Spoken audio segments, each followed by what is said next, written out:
Coming up on Tech News Weekly, the Valve Index may be the next thing in VR. Twitter is getting serious about battling extremism. The secret life of the bedside iPhone, tracking bar ruffians with Patron Scan, and how Google employs more contractors than full-time employees. Is that right? That's up next on Tech News Weekly.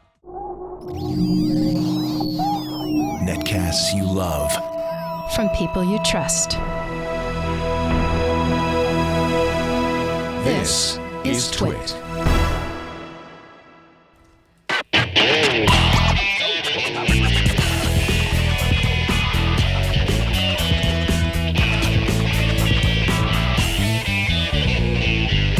This is Tech News Weekly, episode 85, recorded Thursday, May 30th, 2019.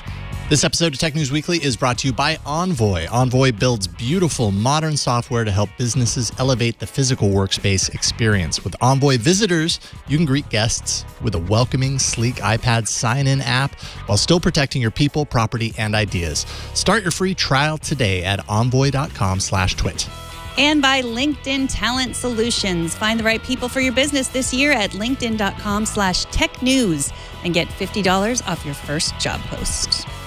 Hello and welcome to Tech News Weekly. This is a show where we talk to the people making and breaking the tech news. I'm Megan Morrone. And I'm Jason Howell. Let's get some VR going. Yes, it's been too long. We've not talked about VR in a while. It's time. I know. Well, the Oculus Quest, that standalone VR system that I bought my family, arrived last week. It's been pretty much nonstop. I expect you to die and super hot at our house. Lucky. I expect you to die and super hot. Those are VR games, by the way. But it is a new week, and Ars Technica's Sam Machkovech is here using another VR headset, and he's here to talk about it. Welcome back to the show, Sam. Hey, everybody. So you have a preview of the Valve Index. It doesn't come out till June 28th, but you've got one in your hands on your head. In your hand. I literally have one in my hands. Here's the first thing about it.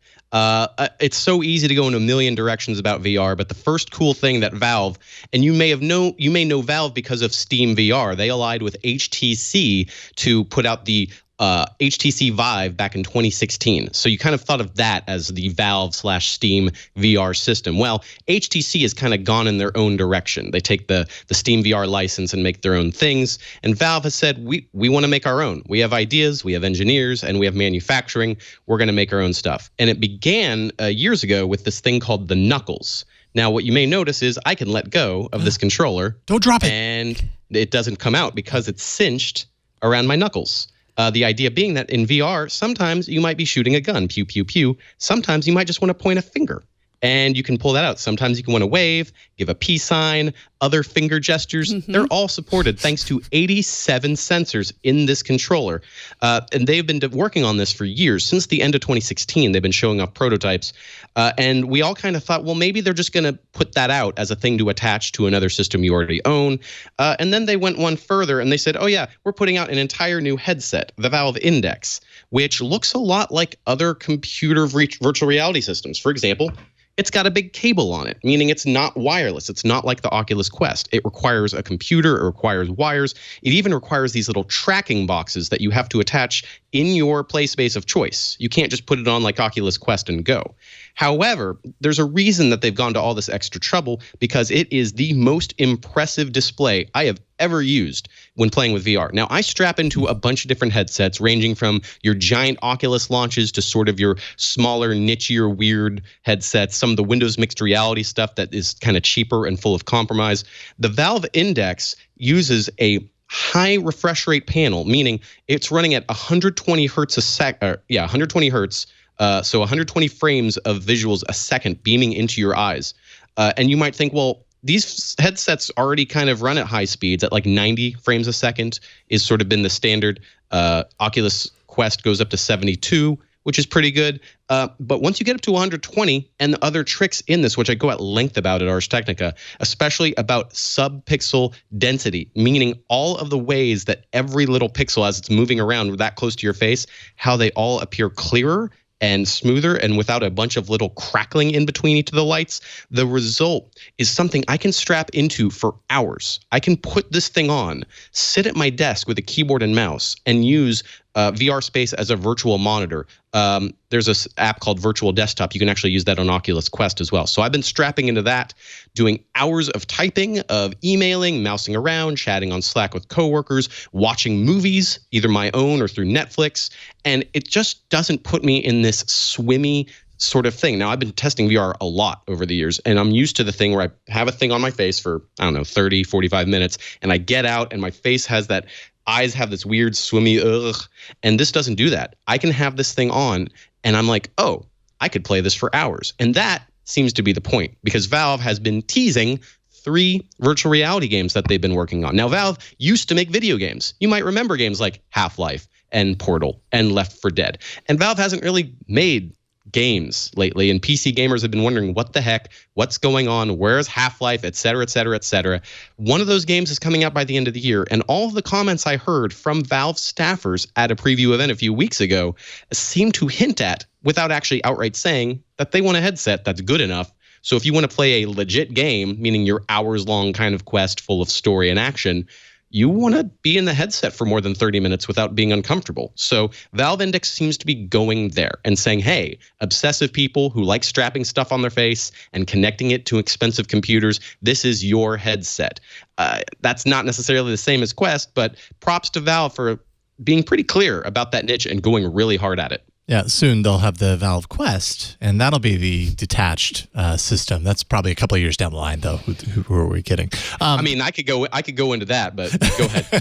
Well, the question that I have is about the controllers, because obviously there's a lot that's different here. I personally subscribe to the idea that as these VR headsets, the vision, the visible qualities of it get closer and closer to reality, that maybe that might be one of the things that makes them really kind of take over once people, aren't blocked by the idea that they can see the individual pixels and everything. Maybe that pulls them more into this alternate reality. But the controllers here are interesting, except for the fact that, developers are going to have to work in specifically tailored to this controller functionality within their games. Are they apt to do that, do you think?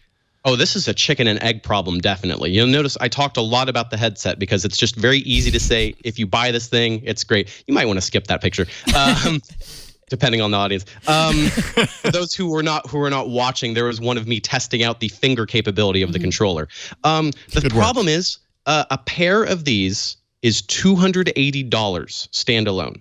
That's $20 less than a Nintendo Switch. That's a crazy price to ask for controllers.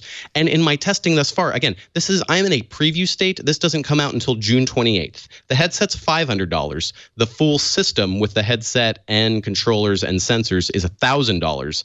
And if you just want to get a pair of these standalone to add to whatever else you already own, that's $280. And right now, they're not done. There's a lot of little things that aren't quite working. So sometimes the finger tracking is off. It won't actually get my fingers 100% accurate. And once it gets kind of close, you're in an uncanny valley. Like once you're beyond that abstraction of just trigger on, trigger off, once you've got this sort of dangly possibility, you start to look at it and go, oh, well, that's not 100% perfect, so I don't want to use it. So that's kind of a problem. And then on top of that, what if I want to make a VR game that sells? Like, what if I want to support as many people as possible? Why would I make a game that requires these extra finger tracking or this extra grip panel? There's a little thing that I can just squeeze here. You can't even see it, but it's a force-sensitive grip. The idea being that, like, if you're doing a wall climbing simulator or other sort of strange real-life facsimiles, you can have a grip replication. Okay, that sounds kind of cool and future science-y, but why would I make a game for that if these thing costs a lot of money and not everyone's going to buy it? So I think that's an actual big problem, and Valve essentially needs to get a game out there, like Super Mario 64 back on the N64. You may remember that weird 3-pronged N64 controller, and everyone said, what the heck is that? Looks uncomfortable and terrible. But then Mario 64 came out, and everyone lost their minds because it had an analog stick, and you could move a 3D character in a way that did not suck. Mm-hmm. So this could be an equivalent, but we haven't seen any software like that yet. So until that appears, that is a giant question mark for the system. So the Oculus Quest is super easy to set up, and it doesn't require a big fast computer. So I kind of know where that one fits in the marketplace. It's for me. But where does this new device, where will that fit in the marketplace? It's $1,000. It seems like it's not even compatible with some of the same older Valve stuff. Who will buy this? This is it's sold out because I don't know how many they've made, but they put out a pre-order listing a couple weeks ago, sold out. If you try to buy one now, they say it might ship in September. We're not sure. So whatever allocation they've got has sold to the target audience of PC hardcore VR gamers, which might be tens of thousands of people, which is, if you can sell out of a limited batch, great. I really think that this is the first gen of something better, as in eventually something wireless, something that doesn't require extra cameras, that has the cameras just built into it, kind of like the Oculus Quest. I think this is them saying, all right, and they've kind of said as much in interviews, we wanted to get one problem tackled, which was fidelity, that sense that you could play something for hours and feel comfortable. We'll get to the other stuff later, meaning lower price and lower friction. They want to reduce the friction. They want to have something that is close to Quest simplicity. They want something close to Quest price, but they've started off with a higher price for people like, I don't want to wait for this thing to be affordable and easier to use. That's who it's going toward, and it did sell out. So I think they did it right. Well, Sam, thank you so much for joining us. Sam has a full review of the Valve and... Not quite a review, though, right? Like, this is like a preview, but it's like review length. It is. It's very long. Well, people have a lot of questions about VR. Yes, head to Ars Technica. It's very long, and we will have more on Index. We already have a giant couple of pieces about Quest. If you're interested in VR, at Sam Red, hit me up. I will answer any decent questions about VR. Nothing like, where's Half-Life? I'm not going to answer that. Okay, good to know. Thank you so much for coming on. Go back to your virtual world there, Sam. Where am I? See you later. All right, thank you, Sam. Always great to get Sam on the show. Up next, Twitter is getting serious about cracking down on extremism, but why now? What's going on? Joseph Cox from Vice will join us to talk about that. But first, this episode of Tech News Weekly is brought to you by Envoy. It's time to welcome guests to the modern lobby and be ready for everything that comes through your front door. Envoy Visitors is an iPad kiosk. I actually have one right here. We have one at the front of our facility here. It makes workplaces more efficient.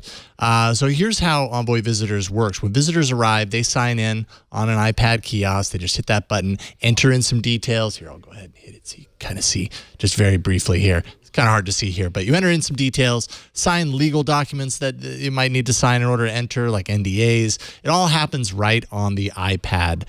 Envoy then notifies their host. Envoy will automatically alert your employee when a guest arrives, so it saves you time, it saves you hassle. Your employee knows who's coming and when, making awkward meetings a thing of the past, thankfully. We've all experienced those. Here are the benefits of using Envoy Visitors. You can boost your office efficiency with smart security that does not intimidate. There's no more paper logbook that doesn't provide any real value. Step into the digital age, finally. Sign in unlimited visitors. You can print customized badges, send alerts when VIPs arrive. It even notifies administrators about unattended guests. And you can integrate your existing security systems like Wi-Fi access, ID checks, and emergency notifications. And that's going to give you even more enhanced security. And finally, you'll have data on the visitors in your office so you know who's coming. You know when they're on site and who they're meeting with and why. Envoy Visitors works with the tools you already use. If you're using Slack, G Suite, Box, Salesforce Chatter, just to name a few, they're designed to help companies of all types, including those in highly regulated industries, meet security and compliance requirements specifically. And you can join companies like Nike, Pinterest, and Spotify that have worked with Envoy to welcome over 30 million visitors to their facilities. Protect your people, property, and ideas the welcoming way with Envoy. See why 10,000 workplaces worldwide choose Envoy to make a great first impression. You can go to envoy.com/twit and you'll start your free trial there today. That's envoy.com/twit. And we thank Envoy for their support of Tech News Weekly. Twitter is doing some research. Specifically, they're toying with the idea that maybe white supremacists don't belong on their platform. Joining us to discuss whether this is too little, too late is Joseph Cox from Motherboard. Welcome back to the show, Joseph. Hey, thanks for having me again. So you spoke to a Twitter executive who pondered whether it was better to deplatform extremists or to engage with them. Did it surprise you that Twitter is asking these questions now? It didn't surprise me too much, but that's because we've been reporting on Twitter's sort of difference when it comes to content moderation. So you'll have Facebook on one side, and they may be very binary. And it'll be stuff like, should we ban them or should we not? Twitter takes a much more multifaceted approach, and it seems they do try to do research before they then implement policies. And of course, Facebook does that as well, but Twitter is just doing it here. So I wouldn't say surprised. The only thing I would say is that it's a little bit late. And at least that's what the academics that we spoke to told us, that this is something that people have been highlighting for years, that this is an issue that Twitter in particular does need to get behind. And so those academics, so you put to them what the Twitter executive said, that perhaps they pondered that perhaps it would be better to engage with white supremacists on Twitter. And what did the academics specifically say about the potential success of that? Yeah, so Twitter has this potential idea that they say anecdotally that there's evidence that if you have a voice there to be debated against, so if you leave a white supremacist up or a white nationalist up, you could expose them to good speech, whatever that may be, or counter speech. Some of the academics we spoke to didn't really agree with that, in part because of counter speech itself. Maybe it's not always going to be effective against people who have such a hard-grained ideology, such as white supremacy or white nationalism.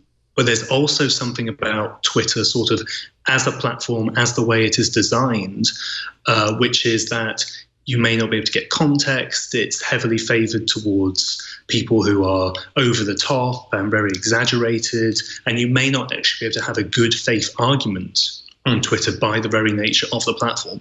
Now, if you're trying to do good speech or counter speech, you're only going to do that on the premise that the person actually wants to have a proper debate with you and not just be a racist. So, of course, the actual efficacy of that policy is another question that Twitter is going to have to answer as well in its research. Well, and that is what they're trying to do as well. And so counter speech, from what you're saying, you might not be so effective on Twitter. I mean, is that what exactly? I'm trying to identify what in a social network would need to exist in order for that to be successful, and what Twitter doesn't have, in other words, for it to work in that way.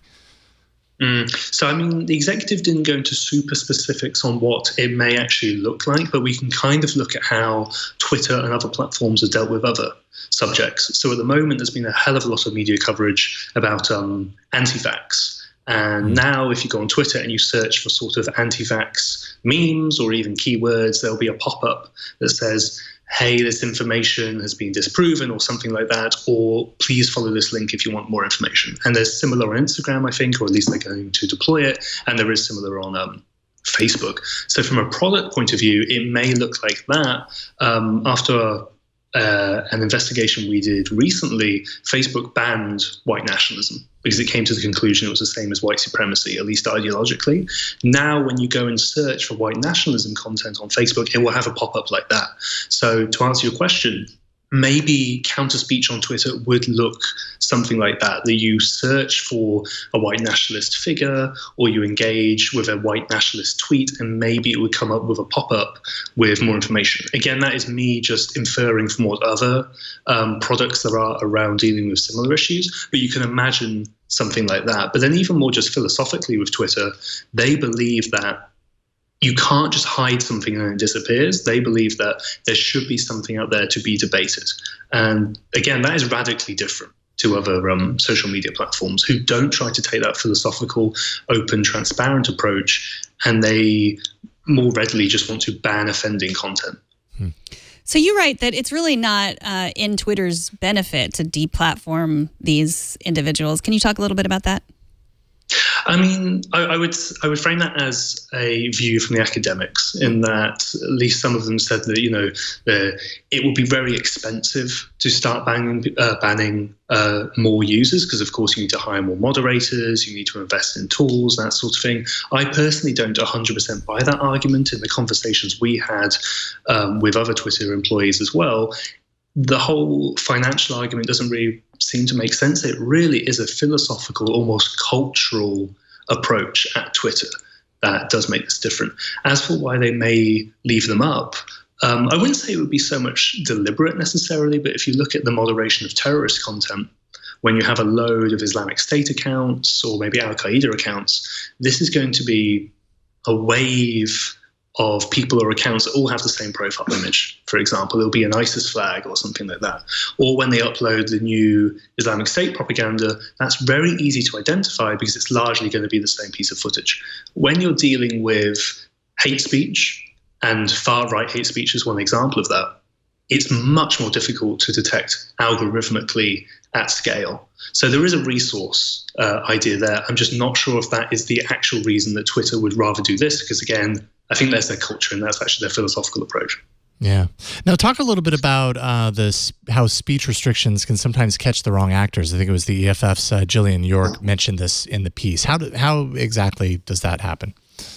So, I mean, you may have minority communities. Just for one example, it could be sex workers, let's say, and they could get caught up into certain filters, or maybe policies that are meant to catch one group could inadvertently be biased against someone else. So, sort of to flip it a little bit, we had an article a while ago, which was sort of that explanation I just gave of the terrorism content. The reason that Twitter doesn't do the same sort of approach for hate speech is because when you have that collateral damage, that may also impact Republicans and Trump supporters. That is, I mean, it sounds controversial when you say it, but when you actually think about it, that seems very obvious, that there is always going to be collateral when it comes to deploying some sort of content moderation tool.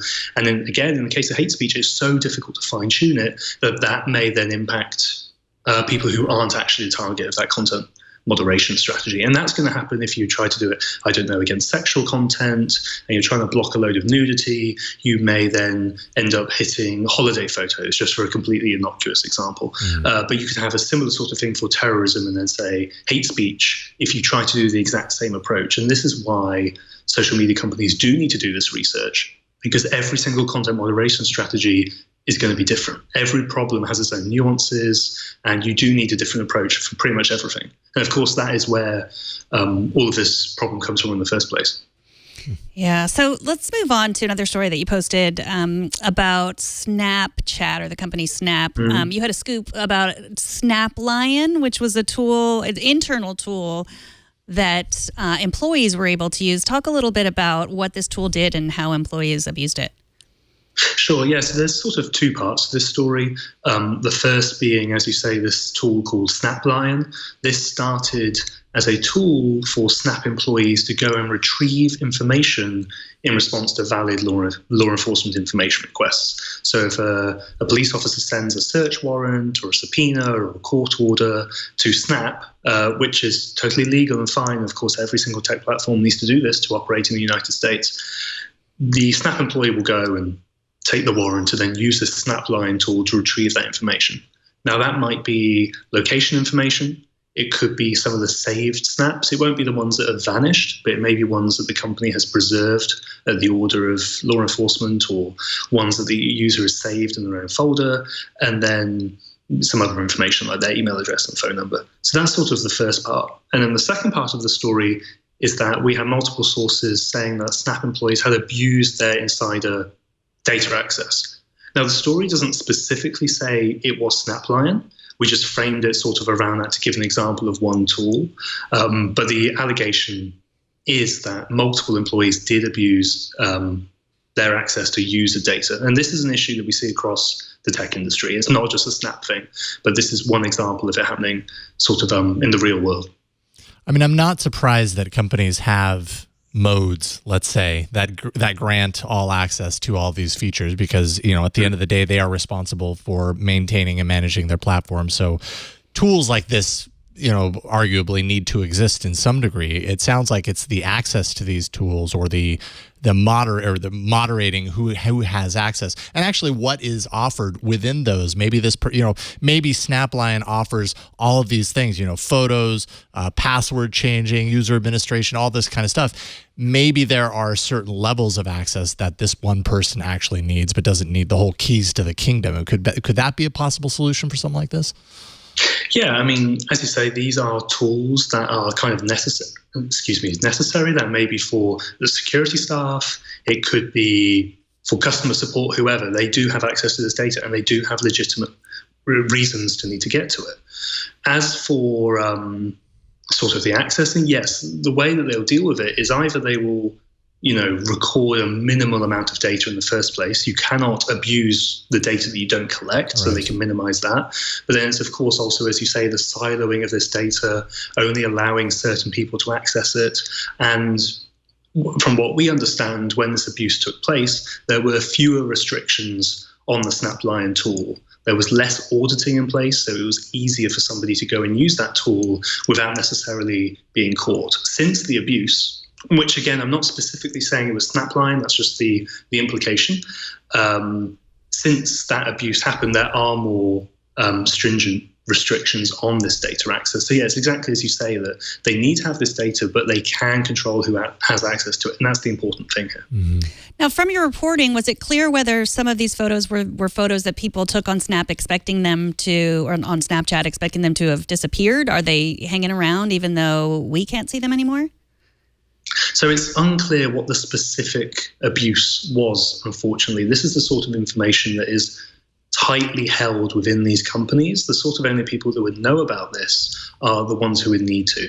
So that would be the person dealing with the firing of employee, the one researching the abuse. This is going to be very tightly held information. So unfortunately, we don't know exactly what the sort of abuse is. I mean, more generally in the tech industry, we reported, I think last year, that Facebook has fired multiple people for abusing their data access specifically to stalk people.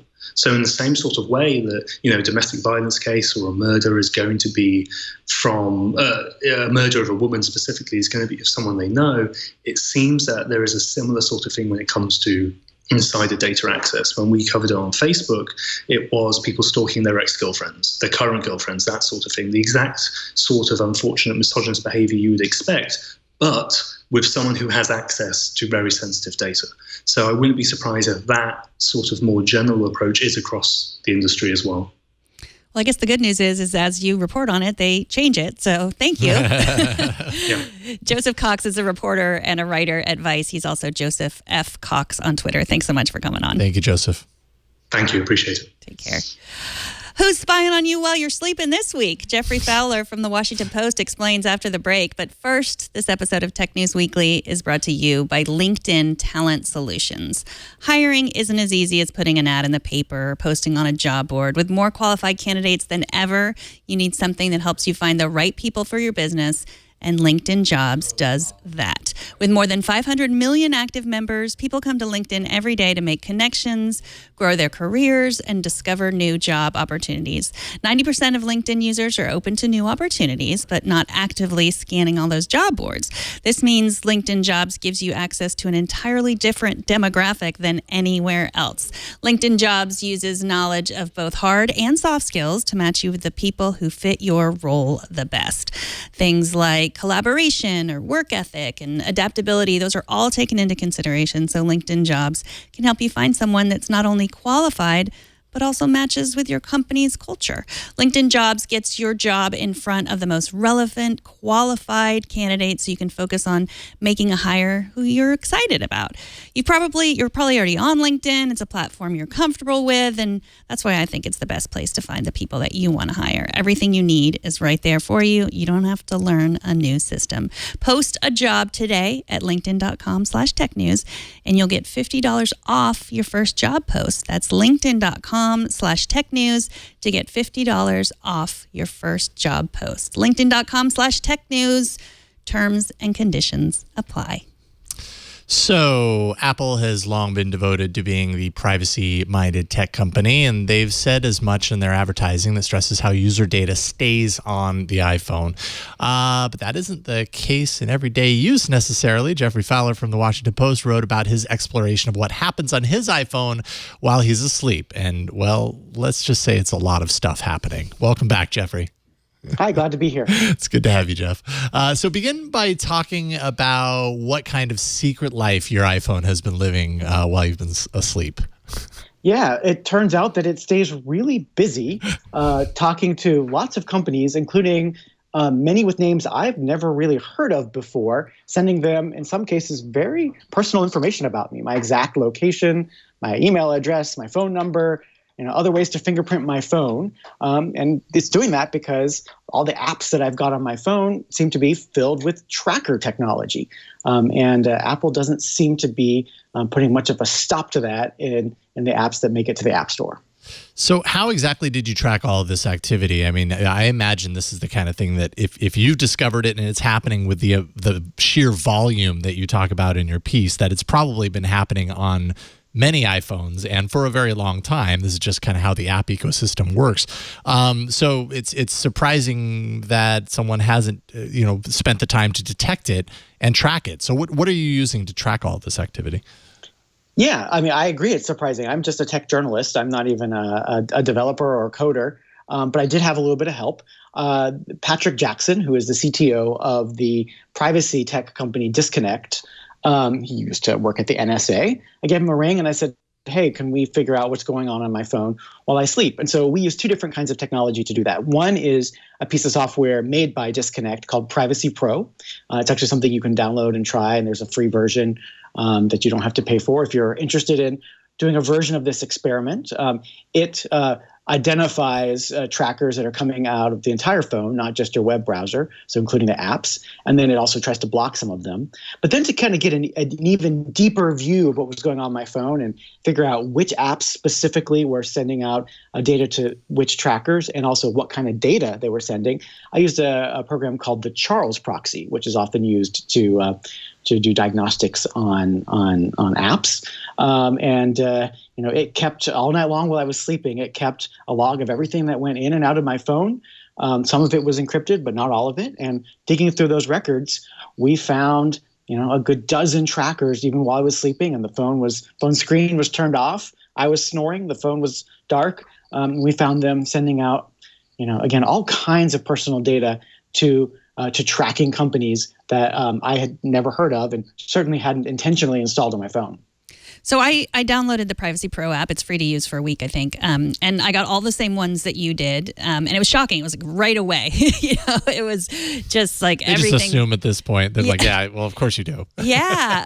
So do you recommend that people subscribe to this app? Is it worth paying for? Like, I'm not exactly sure what how this information would be helpful to me on a long-term basis. Sure. So a couple of things. One, Privacy Pro is actually free, not just for a week. It's entirely free. When you install the app, it does come up with a message that asks you if you want to subscribe to their VPN service, which they do charge for. But you can just X out of that, and you still get all the benefits of identifying the trackers on your phone and also blocking some of them. As for whether you want to keep it on there in the long term, think of Privacy Pro kind of like Disconnect or Privacy Badger or Ghostery for a web browser. And so if you're the kind of person who installs one of those in Chrome or whatever other web browser you use, or you choose Firefox as your web browser, then you might want to consider this for your phone. After this experiment, I certainly intend to keep Privacy Pro running on my phone because I don't want trackers, first of all, collecting my personal information, but also eating up my data. I mean, one of the most shocking things about this was in the span of a week, so during the day and the night, Privacy Pro found 4,500 trackers on my phone, which is an appalling number. And if you multiplied that out over an entire month, that would have taken up 1.5 gigabytes of data. That is half of a monthly basic plan from AT&T, all just going to tracker activity that doesn't need to be happening and we don't really necessarily want. Lord only knows what kind of impact that has on my battery life too. Yeah. And some of this is, I mean, it really is, it's easy to talk about this and go into the direction of everything's nefarious, all of this stuff is nefarious. Some of it's just straight up like app analytics, right? Like developers have long built in app analytics to understand, what features of their apps are working for users, and they might transfer that information back so that they know how to tweak their apps. But I guess there, it comes down to the sheer volume. When you're talking about the volume, I mean, it's impossible as a user to know what is even, quote, legitimate and what might not be, or even what happens to that data beyond. Sure. You bring up a couple of good questions and good points. First of all, if we don't know where our data is going, how can we possibly hope to stay on top of our privacy or to stay private? We can't. And the way that the iPhone is designed right now, we can't know what apps are really doing. Even if you go to their privacy policies and read them, they keep it vague. They don't really tell you what companies they're working with. And I found, at least in one case, they were just lying about what they did with third parties. But you're right. Trackers do lots of things. Some are for analytics to see how people are using the app. Others are for marketing, or others might be collecting your data to sell on to data brokers. It is hard to tell. I use the definition of a tracker that came from Disconnect. These people are very smart, and they spend all day long thinking about privacy. And their definition of a tracker, of an unwanted tracker, is a company a third party that collects our data and stores it, and then also doesn't have consumer-friendly privacy policies. That includes things like anonymizing data and also giving an end date to delete it. Because even if a company is, just in the business of trying to help apps run better, we know that there's a problem that can happen if they get breached, right? And so holding onto our data for a while could lead to a problem. Or, as we've seen many times, companies that start in one kind of business end up shifting to a different kind of one by the time their funding runs out and they need to pivot, and all of a sudden they realize that our data is one of the most valuable things that they have. So my general rule as a person who cares about privacy in this world is we should be collecting less of it with fewer people. More data, more problems. So you say that even the Washington Post, your employer, they were tracking you in the middle of the night. Do you know what information they were sending out of you? Yeah, they were using some marketing trackers as well as some analytics trackers. The Post said that those trackers were helping it make sure that the apps were displaying correctly.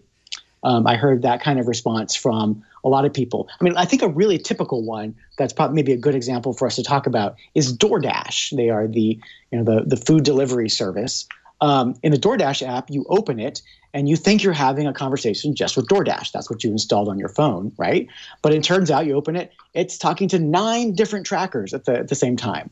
So I asked DoorDash to explain what all those trackers were to me. Some are there to help it figure out if there is fraud going on your phone. And those people get a lot of information about your phone. Again, open question of like how long they keep it, whether they anonymize it eventually, do they delete it, that kind of stuff. Then there's a set that are for analytics.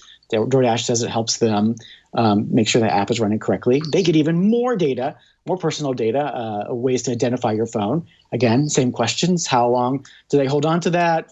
When do they delete it? How do they protect it? And then finally, there's the largest category is marketing trackers. So every time you open DoorDash, you're sending a signal off to Facebook and Google both to let them know that you've opened DoorDash.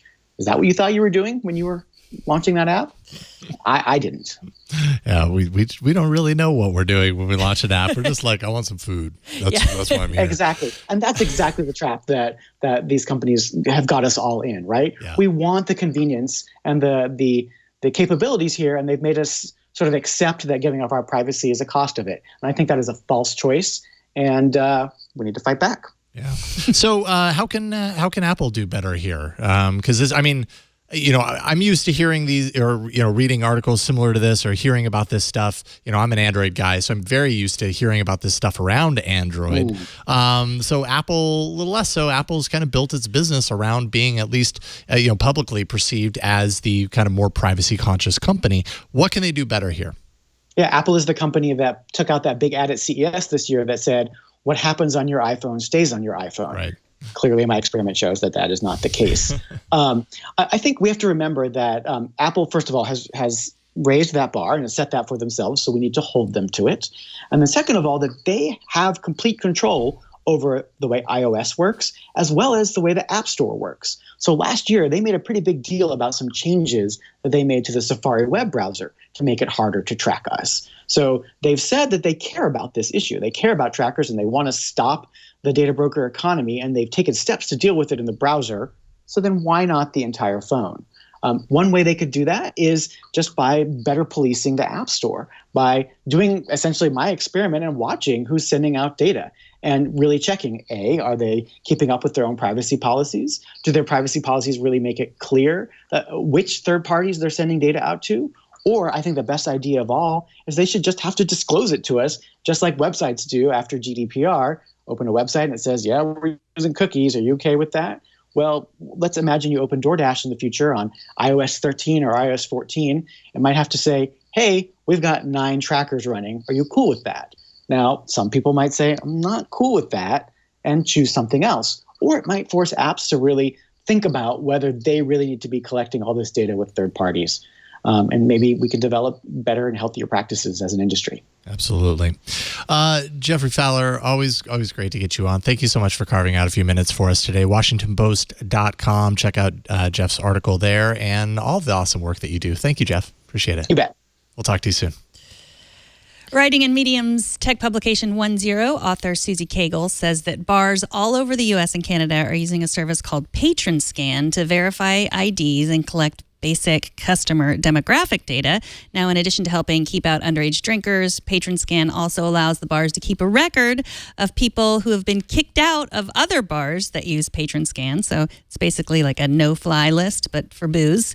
Like all of the new uses of ID scanning technology, the system has its benefits, but privacy experts are starting to wonder if Patron Scan could be used to target people they don't want in their bars for other reasons besides just bad bar behavior. What do you think? Should bars be collecting our ID information to later use against us? Oh, boy. So obviously technology, data, all this stuff enables us to eliminate risk. And that's what this is all about. It's all about risk reduction, right? If you're a bar owner, you want to make sure that your facility is safe. And that's always been the case, that anyone who owns a business, they want to make sure that their employees and their patrons are safe and everything. So they'll do whatever they can. Data always on connection to the internet and all this data sharing brings another level to it, to where it's not just, I had a bad experience with this person can no longer come to our bar and it's up to us to police it. It's now, I had a bad experience with this person and now everybody is going to make sure that you never go to a bar again. End of story. And I don't know, I feel like it's this is one example of that. People can say the wrong thing on social media, and there are obviously incidents where people absolutely have ill intentions, but people could say the wrong thing and not intend it, but still have it be flagged, and boom, they're off, or the mob is focused on them now, and that's just their existence online. Mm-hmm. So I don't know, more and more, the more I think about this data sharing in order to police things and completely eliminate risk, I'm like, well, but then people don't have the chance to be human and rise above it and redo. Mm-hmm. Get in a bar fight and then, You know what? Bar fights happen, and sometimes they happen, and the person comes out of it. Sometimes people are douches, and they're like, "Yeah, I'm going to go to another bar and get into a fight." Sometimes people are human, and they learn their lesson, and they realize, I don't want to do that again. Yeah. And if they're completely kicked out for the rest of their lives from this whole network of bars, and I'm only using bars as an example, it's kind of silly because a bar is a bar, whatever. It's not an essential human need, but I don't know. I just think it's a slippery slope as we get further and further in this data economy. There's two problems with Patron Scan that I learned from this article. One is that they don't really tell people that they're entering them into this database. It's sort of just like, here's your ID, we're going to scan it through here. All right, go on in. Right. They don't say and by the way, your demographic information will be saved here for, an unlimited amount of time and then maybe used against you later. The other problem is that they have certain definitions, if you're accused of sexual assault or, fighting or stealing and then there's other. So there's just this other category where it's just I just don't like you. I just don't like what you look like. Whatever you used to date my girlfriend and, whatever it is. And then so it's that other that is suspicious. So I think, we're just seeing so much stuff like this all the time, everywhere. Well, and we were talking about it a little bit earlier with the Snapchat tool. Who has the keys? Who makes the decision?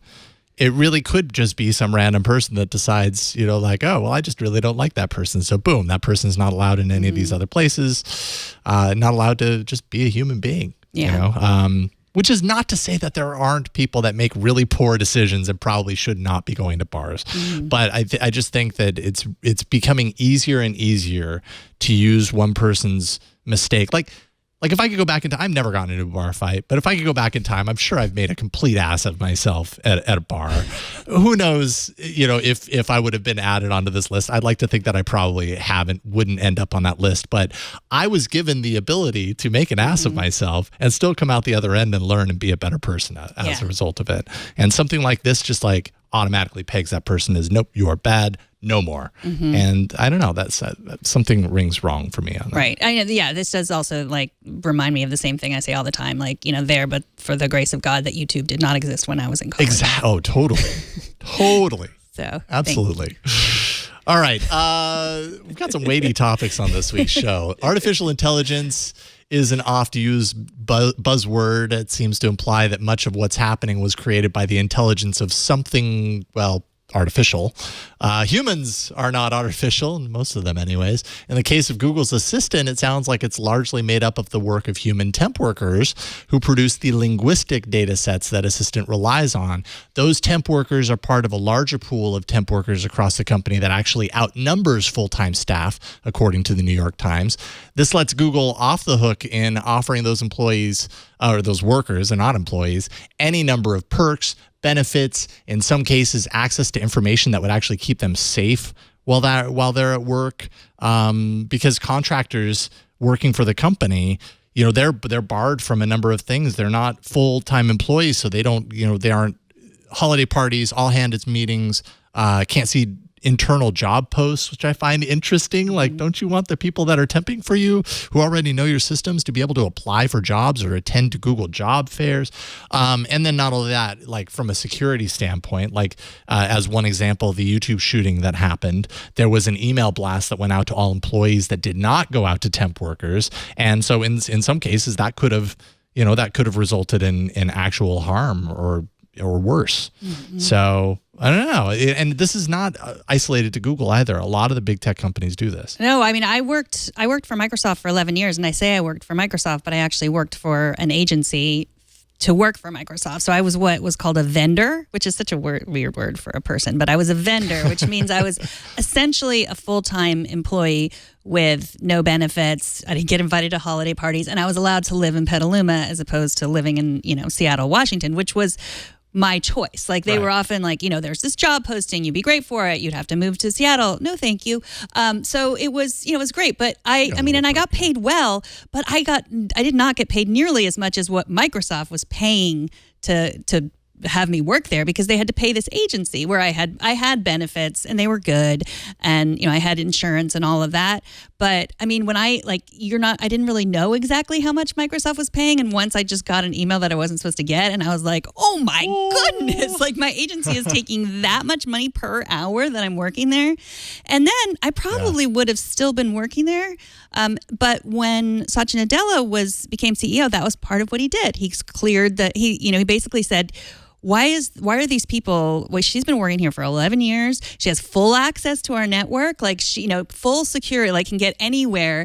And yet she's not a full-time employee. And then they were like, you can't, you got to work here, or, you got to move here and work here, or you can't. Yeah. And I was out, and that, and then I came back here, which was great. So, but I do think that maybe Microsoft is a little further ahead, because they were the ones that got burned in the 90s, because they had a bunch of temp workers who didn't get stock options and then and they were in the office, they were basically full-time employees, but they just called them temps because, they just didn't know how long they were going to need them, and they missed out on, millions of dollars when the company went public. So so I don't know, it is interesting. And especially when they're doing, like the work I was doing was, easy work. This is, some of these people are like having to look at the videos, go through them, and make look at violent videos, and I mean that they shouldn't have to work overtime. Like it describes them as having a lot of unpaid overtime. Yeah, exactly. And there being the carrot being dangled in front of them being that if you put in a lot of work right now, you might